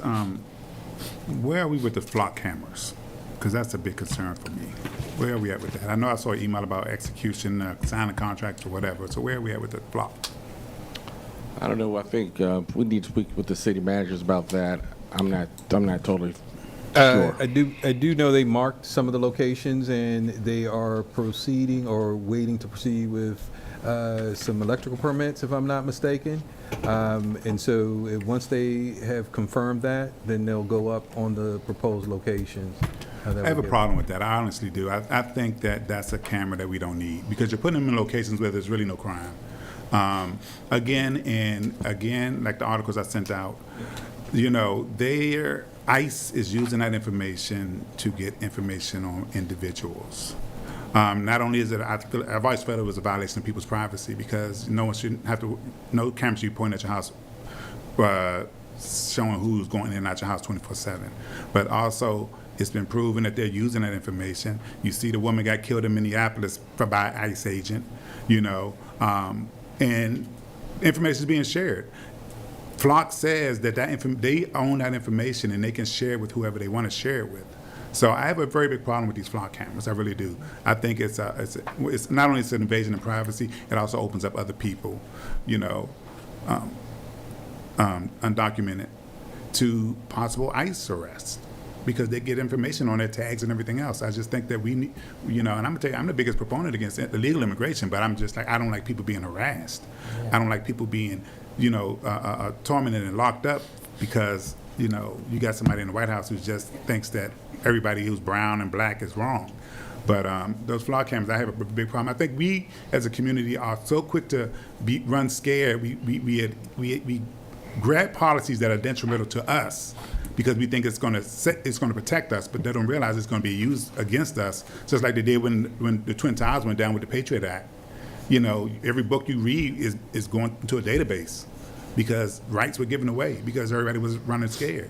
And usually it affects us the most, blacks and browns, the most, when these laws go into place. And I think we always get caught up in that. So again, I don't think we should put these flock cameras out. I think we need to slow our roll and really look at that closely. Because, like I said, what happened was in Minneapolis, where the woman got shot just driving around, is ridiculous. And I can just see it happening here. Now, like I said, I'm on the Metro. There's more National Guard down in the Metro now than any time before. So, I have a problem with that. All right, thank you. Thank you. Councilwoman Jones? Let me follow up on that. What locations did they want to have these cameras? I know there was correspondence sent out relative to that when the resolution was passed. I can confirm that and get that information to you. I just don't know off the top of my head right now. I don't know. I'll re-pull the resolution if the locations were in there for the flock cameras. I didn't think we did. I know we did the resolution for the location of the stop sign ones, but I don't recall. But I'll pull that resolution again. Yes, ma'am. If those locations are in there. Yes, they are. Thank you. I think it's 704 MLK Park, the Veterans Memorial. Yeah. 7th Street Mm-hmm. Park, Veterans Memorial. I remember that. I think it's like I said 704. MLK Park. Yeah. and Yeah. okay. I don't understand them being in, I don't And understand them Bright- being I in the believe on park Bright- period. And Bright Sea. And Bright Sea Road. And I don't understand them being at a Veterans Memorial. And like I said, when the Veterans Memorial, where they're gonna put it, it's gonna actually face somebody's house. No, no, it's not gonna face anybody's house. It's gonna be behind it. It's gonna be actually probably facing the recreation center. Because you said that before. And they said that's- they're gonna place it on the side. I know. They said initially it was gonna be in the parking lot of the rec, but you said, what about the houses, blah, blah. So they changed it. Now it's behind it. So now it's gonna be the rec that's gonna be in the view.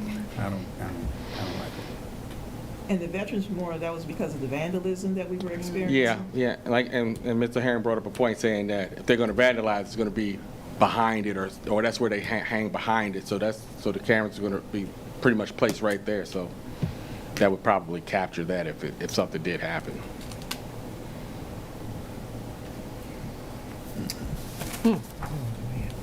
Okay.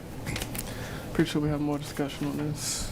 All right, thank you. I just wanted to bring up something. A couple of my officers today did something really, really noble. So I just wanted to bring it to you guys' attention. All right. One of our residents went to Wegmans with her children and decided to shoplift because they needed food. Our officers, they apprehended her, brought her into the office, saw the type of food that she was stealing, which was necessities.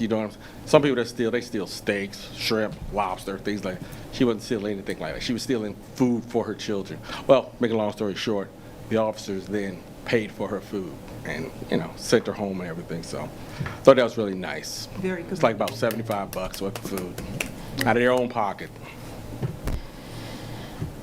So All right.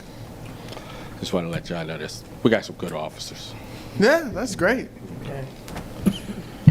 That's it? Oh, was that? That's it? Okay, that's it. Awesome. All right, well, great job Yeah. by you and your officers. I appreciate it. All right.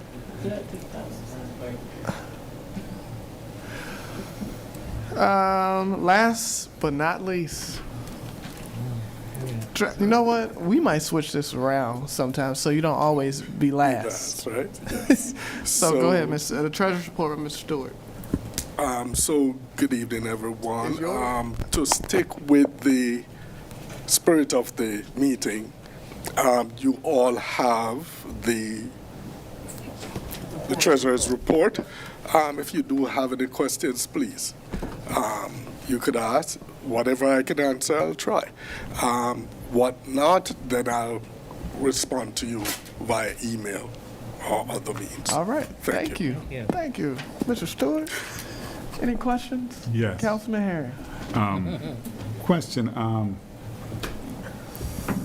what's I looking at?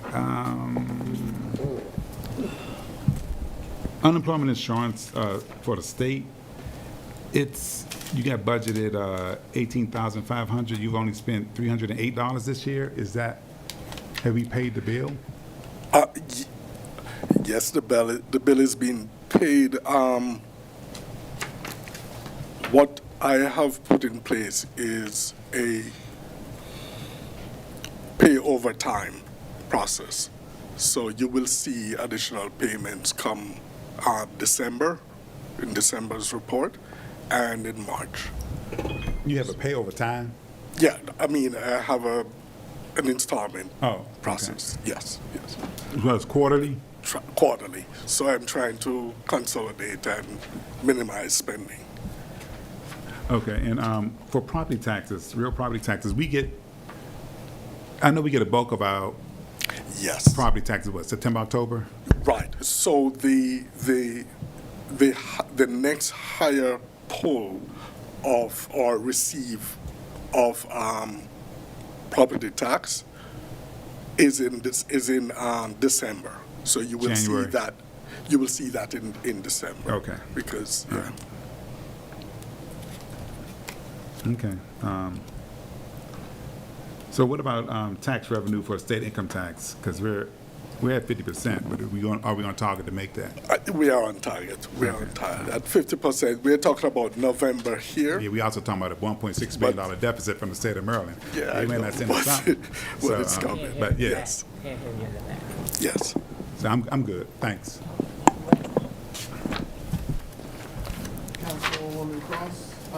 Councilwoman Cross? Oh, I'm sorry, I didn't see you. Yes. My question is relative to the temporary employees. Is that a negative I see there, $14,610? So what we're looking at here is the Public Works Department. The Public Works Department actually was using temporary employment for a period of time that we didn't really expect it to go to. So we are really accommodating for that. But understand too that the funds that goes there, we could really look at the salaries that were not paid during that time to accommodate for that shortfall. Can you use Mr. Simpson's mic, please? Turn your mic off and use Mr. Simpson's mic. Yes, so you can hear me now? Can you? Okay. So, yes, so that's what we are actually looking at how we could manage the fund within the department. And it's that we are short-staffed. We were short-staffed in public work for those two individuals. But we weren't expecting to have, or we didn't plan to have temporary workers during that time. So we could balance that off there. Yes. And then for the last question there, I think it's on code enforcement, page 5. There's a lot of red on code enforcement. We're using Robert half up, huh? Can you help me with just an appreciation of what all that means? Because we got nothing left, it would seem, in code enforcement. And that's in licenses and permits and, yeah, we run. Oh, you're talking about the revenue. The revenue, as we go along, it will show negatives until we make up those funds. So we're at November right now, so we are expecting to see changes in those revenue streams as the year go by.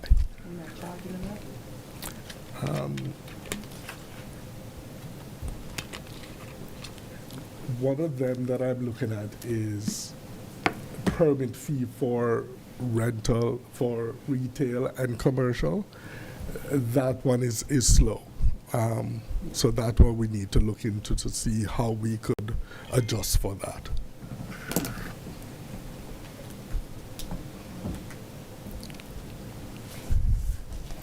Councilman Williams? Well, that's a perfect segue into, we're halfway through the fiscal year. Are you planning to bring reapportionment to the council? So my intention is, as I complete the December's report, which will be done this weekend, I will be reviewing our deficits or our variances that are negative to make recommendation to see if we could actually do a budget amendment to balance off what we have here, and even look at some other areas where we could do budget amendments. You're welcome. Just right quick. So are you looking at the overall department, if there's a deficit in the department? Because if it's not a deficit in the department, there's no need to do that. Because the city manager can move funds around within that department if there's coming up short somewhere else. So are you looking at the department and see if the department is over budget? I am looking at departments, all Okay. departments, just to make sure that we are within The total budget for the the total department. budget, yes. Okay. So I that's just how wanna I'm make sure, operating because, it, I mean, yes. you're gonna have But I'll still be looking at 50%, I want to make sure that we are running Right, smooth. And if we need to make any, adjustments, I'll work with the city manager. If we're going further, then a budget amendment, we will All right. recommend. All right? Okay. All right, Yes. thank you. Thank you. I'm good. All right. Next up is citizens' comments. Citizens, the regular hearing is an opportunity for you to come to express any of your concerns that you have in a respectful way. You'll have 5 minutes to speak. I ask that if you do have comments, if you're in the house, raise your hand. I will call on you. At that time, you go to the podium, just state your name. You don't have to state your address, just what ward you're from. And then you have 5 minutes. Just a disclaimer. If you have multiple questions, ask all of your questions, because if you ask a question and you wait for a response for us, that is included in your 5 minutes. All right? So, ask all of your questions, but you certainly have a right to ask a question and wait for a response. Just know that it's included in your time. All right? With that, and if you're online, please raise your virtual hand, and I'll try to acknowledge you as I see you. With that, the floor is open for public comments. Yes, sir. Oh, sorry. Please come to the podium so we can hear you. Just your name and the ward you're from. If you don't know your ward, you just say a street. It's fine. It's on. All right. My name is Nelson Morales, and good evening, everybody. Good evening. Got a couple questions for a driveway that we have permitted on Tyler Street. On what street? Tyler. Tyler. Drive. Okay. Yeah, Tyler Drive. Oh, Tyrell. Okay. Yeah. So we're permitted from the county. We don't have a permit from you guys yet. The reason why we're getting a driveway in is because homeowner had a couple accidents before, and now with the new traffic from Woodmore community, they're speeding so much, and they have kids. They want to have other vehicles on the second driveway. I know last time I was on the meeting as well online,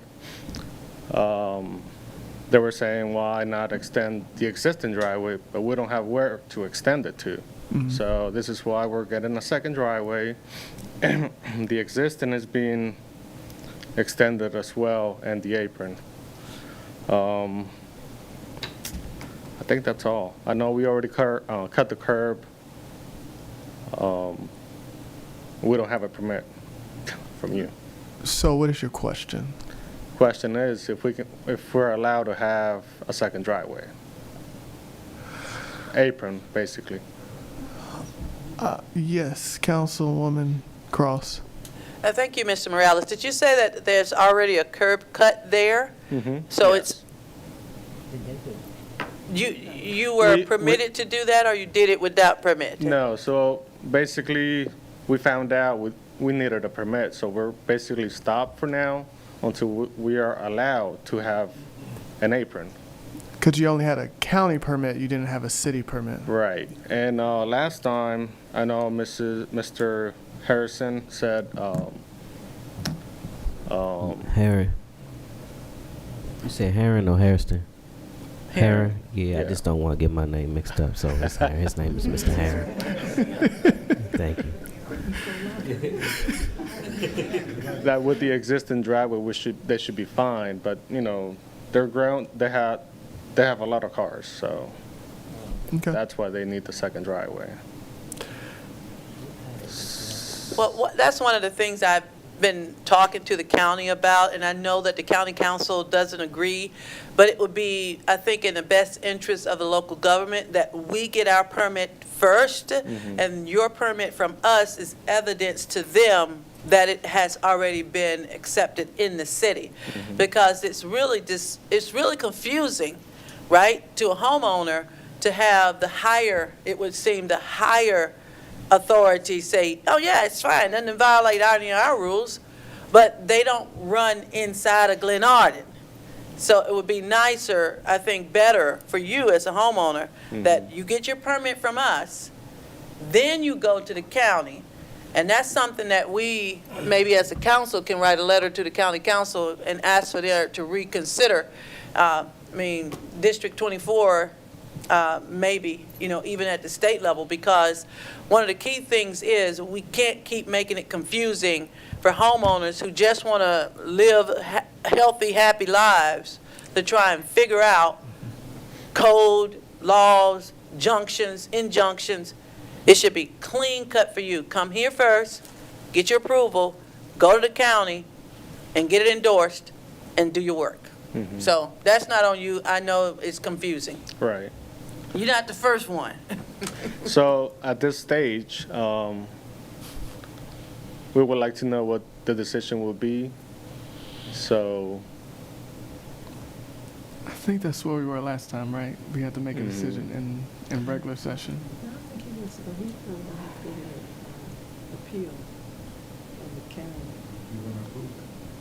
Yeah, well, that's what we're waiting on. So anybody else have a comment before we call for a vote? I have a comment. So that house has a garage and a driveway on the, facing it would be on the right-hand side. yes, So now you're going to put in another complete, so is that going to be circular all the way around to the back to connect to that one? no. How it's many cars does a homeowner have? 7. 7? Mm-hmm. Oh, so they're trying to get them off the street because of the ordinance that's been put in place for Correct. parking. Yep. These are all, Cars and trucks. these are all automobiles or trucks? Both. Because I think I've come around there at night and I've seen like 2 commercial vehicles. Well, If it's got writing on it, I would have to get code enforcement to check the registration to see what the weight is. it's only one, but they're working on it. They're talking to the president of the I'm company. sorry, I can't hear you. They're working on it to remove the signs, but they have to ask permission for the company that they work for. So it's going to be removed somehow. But it's only one vehicle with a sign. But still, if it's over the weight is over a certain amount, it's still going to be considered a commercial vehicle, whether they remove the writing or not. It's a pickup truck. They have pickup trucks as well. It's the same weight. Yeah, I think those are regular pickup trucks. Yeah, I think those are regular pickup trucks. Like a Ford F-50. All right, thank you. All right, any other comments before we vote? We're voting to do what? To grant permission for a curb cut, as I remember it. And Have an apron. A second Yeah, apron. that's the curb cut. Yeah. Yeah. it's already been cut, but I guess my issue is, what did we decide when we were in the work session? Did we say we wanted to bring it to a vote? Yeah. To, We hold on. In the work session, we said we could not make a decision in there. It has to be brought to official decision in regular session. So we punted it to tonight's meeting, and I just forgot. No. about it. I think what I'm saying is that the violation was already done. The curb cut was done in violation of the code. So what we need to be doing is, but we really don't have to vote because technically it should be put back to the way it was. That's what it is. And then he should follow the process and come to the city and then ask for the curb cut. That's the way it should be done. That's what the charter says. And that's what the code says. That's the charter says that it has to be put back first, and then we Yes. vote on it. If you build without a permit, if you build without a permit, and those who saying no really need to get the code, and those who've been here for a long time should see it. It says if you build without a permit, you are required to put the property back to the way it was, and then come to the city to get a permit. So Because you didn't have authorization to do that. okay. So it's almost like a penalty for moving outside. So what is the benefit? Because, again, everybody's going to start it and then come to us and say, we already started it. And that's where the issue comes in. Do you have can you point it out in the code? Can you pull it up? Can we table it and get the information? Yeah, that's what we need. Yeah, why don't we just table it, get the information, and I'll show you Because what's what. if we table it, then that'll put us back to the regular session a month from now. Okay, so it's a month from now. My thing is every permit says on it You must go to your municipality first before you build. It says that on there. It's in red. Now, I agree with Councilman Cross. We've been fighting that battle for 20 years, and they haven't changed it yet. They're not going to change it. We say, why can't they come to us first and then go to the county? Like, no. They're going to go to the county, and we're going to give it to them, and they're going to permit says on it, you must go to your municipality first before you start to build.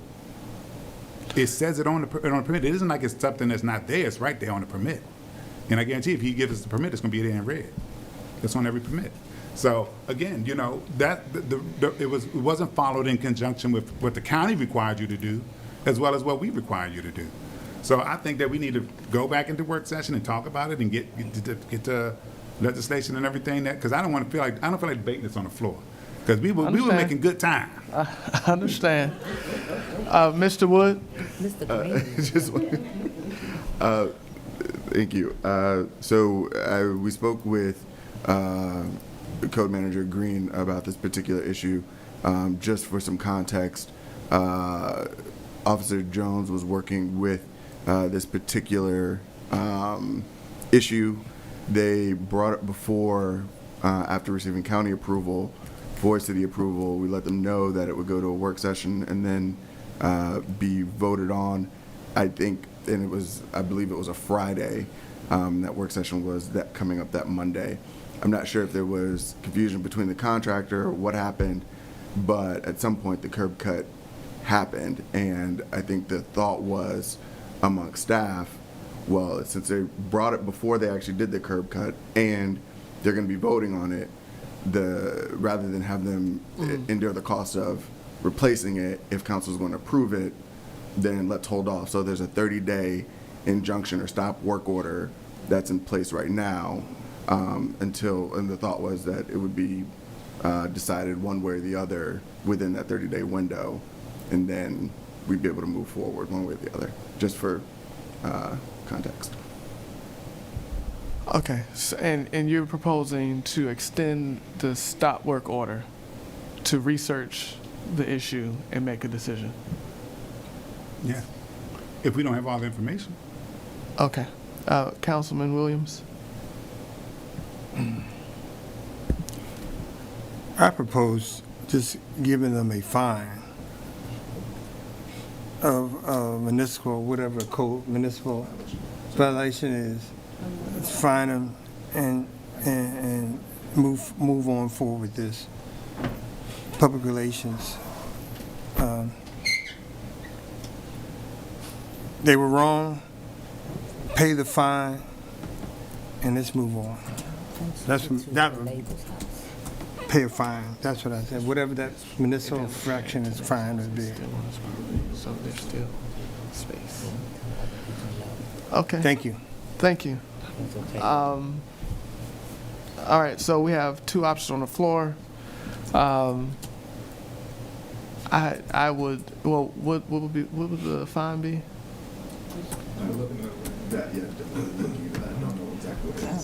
What's that? Yeah. I know what you're gonna say. What's that? We don't know what it is. We have to look it up. So go ahead. All right. Yeah. Hold on. Mayor Pro Tem Ferguson, go ahead. Administration, I might be wrong, but I thought the initial reaction from Mr. Green was to have them put it back.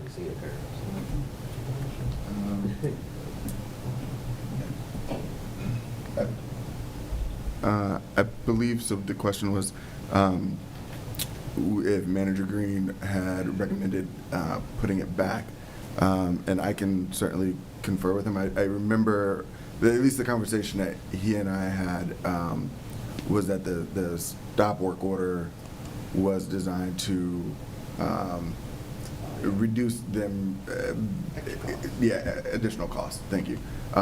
If it was going to be approved by council.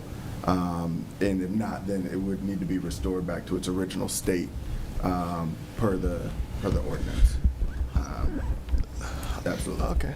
So since there are questions, I know there's another question on how close is it to the neighbors and things like that. I'm in agreement with a fine, with like Councilman Williams said, but I also do understand that you know, we don't want to litigate this right now. People have questions, so I motion that we table it. I extended a no work order for another 30 days so that council members can have all their questions answered. Is there a second? Second. Third. Any discussion? Any opposition? All right, so because there are council members that have questions, this is going to be pushed for another 30 days for the non-stop board. That doesn't mean you have to put it back to its original condition. It just means that in next regular session, that's when we'll make the decision. Okay. Okay, and we'll research whatever fine that Councilmember Williams was talking about, and you'll have our final decision at the next regular session. All right. Can I do one last question? I'm sorry. Unfortunately, your time is up. Okay. If I don't, I will ask. I'll stay after. You can ask that question afterwards. Okay. All right. Thank you. Thank you. Next, I had one we're going to move on because we spent a lot of time on this. Okay. Yeah. So I see your hand, but there's a hand online first, then I'll come to you. Ms. Guillaume? Thank you, Mr. Mayor. Can you all hear me? Yes. Okay, thank you. Just happy to see you all. Happy New Year. Wanted to just make a few comments. Wanted to say, number one, it's amazing to see how good this council meeting has been thus far. So just kudos to all of you as far as civility.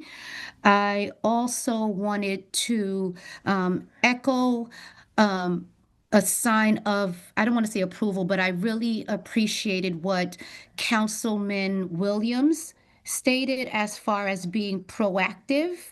And, well, I'm using the word proactive, but as far as having that can-do mentality, I know how difficult it can be when you are dealing with 7 bosses, right, as far as the administration is concerned. But it also helps, in my opinion, as a citizen, when I hear that the legislators are thinking about something or want something to get done, and the administration is like, okay, we're about to make it happen.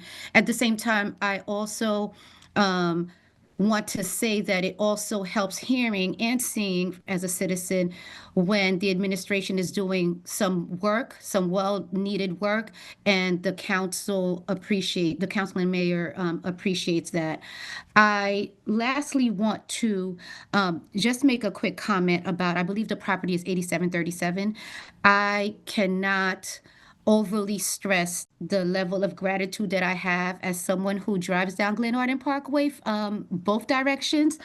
The level of care and time that it may have taken.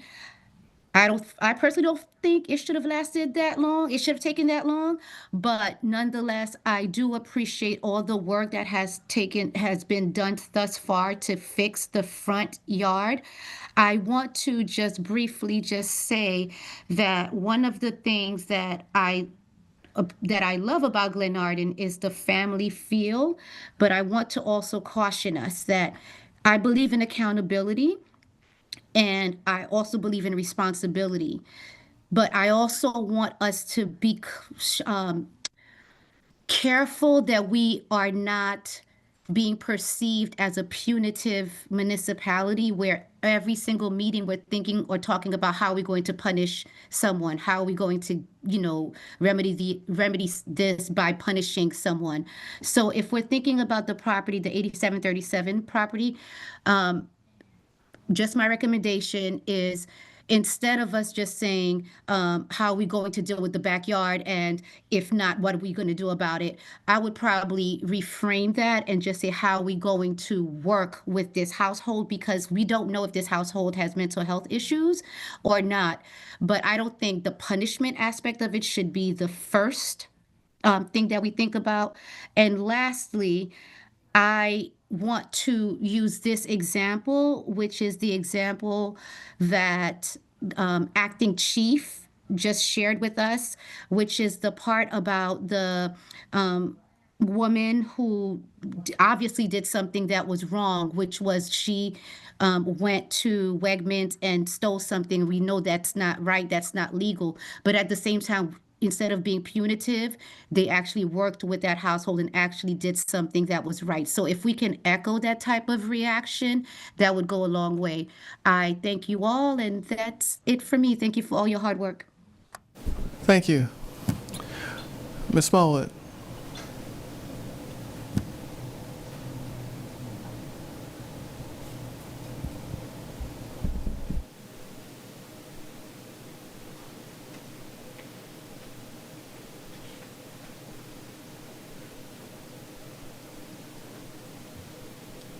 Good evening.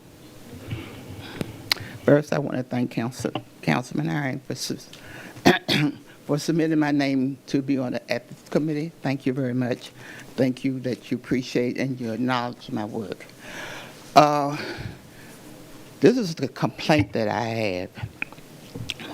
On November the 1st, I sent 3 council people an email asking for questions that I needed answer to, because they always say, if you have questions, send them to you in email. So I sent one to Councilman Herring, which he responded and told me that my other questions need to go to administration. I had a conversation with Charles, and he resolved those questions and told me that they are being looked at and it's being worked on. So I thank you very much for that. But council person Angela Ferguson and council person Derek Curtis did not respond to me. So on November the 11th, I wrote Angela Ferguson and Councilman Curtis another letter saying, I have not heard from you. As of today, I still not heard from you. But today, you could take your biased opinion and vote against me for not being on the Ethics Committee. I can deal with that. But as council members and as a citizen, y'all always talk about send us this and we will respond to you. So I'm still waiting for my response. Thank you. Ma'am. Yes, Mayor Pro Tem Ferguson. Excuse me, Ms. Smallwood, what was the request? The request was, please provide me the functions and the responsibilities of a council, of the mayor and of the Mayor Pro Tem. Okay, I received that and I immediately responded back. I did not get a response from you. That's why I wrote you back on November the 11th and said, I have not received a response for you. Please respond. And I did not get a second email. Well, according to my email, you read it. I did not get a second one. Because I did respond to I responded in detail. Saying, but you read my second request, because on my email, it showed me when you read it. Well, I might have been pulling up and looking at my other, was it a separate one or was it attached to the? It was a separate one. I responded. I responded to the first one. To my second one. I have not gotten a response from you, Angela. Okay. Did any, matter of fact, when I responded,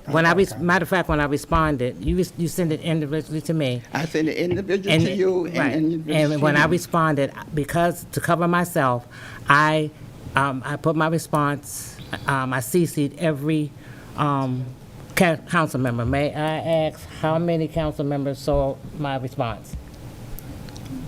I did.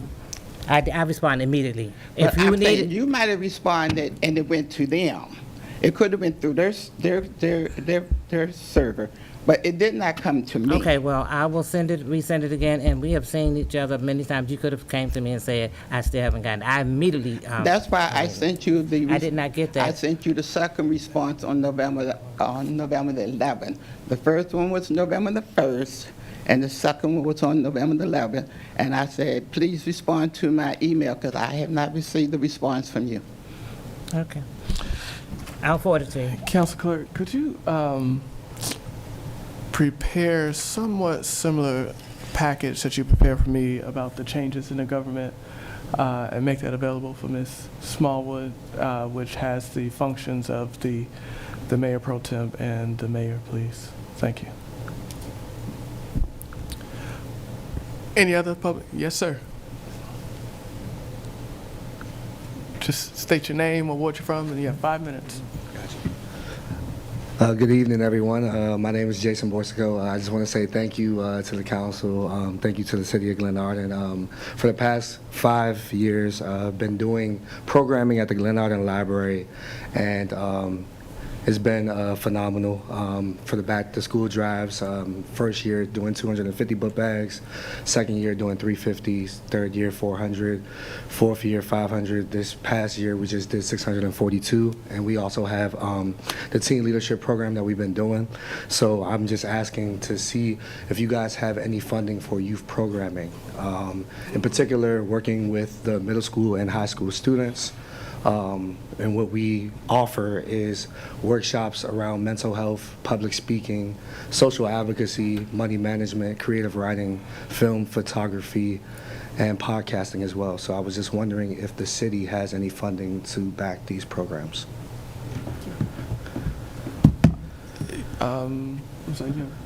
Councilwoman Jones.